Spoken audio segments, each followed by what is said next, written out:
Hello, SBR TV.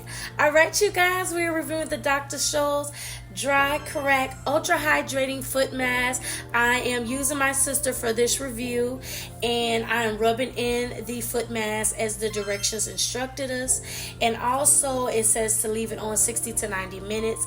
My sister was very not happy with the softness of her feet. She was just like, I'm just not liking my feet. It's not soft like I would like them to her liking. So I didn't like that. I dove right into action and I found this product, and now we're working on her peeling process. Now this is day one of her peeling. I'm showing you all around her feet, all between in between her toes and things like that, the side of her big toe, every part that I see cracking starting on her feet.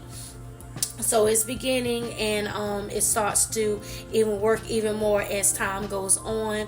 I'm just so happy with this product, and she's happy with it also, because it was a safe product. It gave you a certain time to leave it on your feet. She didn't have any irritations after we did the product.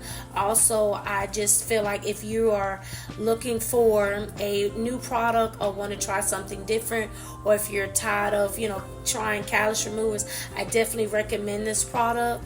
So she's happy, I'm happy, and we personally want to tell Dr. Scholl's thank you so much for making an awesome product like this, because it definitely is a help. And this is definitely part of our pedicures now. We definitely use this a lot, not overuse it, but we use it from time to time. But this is definitely her go-to now, and it also makes your pedicures a lot easier also. So no more scrubbing, scraping, or waiting on callus remover, as I stated before. And this is her on day 5. Her feet are going to town as they're peeling even more, so they're really getting to the nitty-gritty. And she just said, I felt so light on my feet, so much air on my feet, and she was just overall satisfied, and I can say the same. So I hope you guys enjoyed this video. If you did, don't forget to like, comment, and subscribe, and turn on your post notification bell so you never miss when we upload a video. Love you guys. Mwah.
Wow.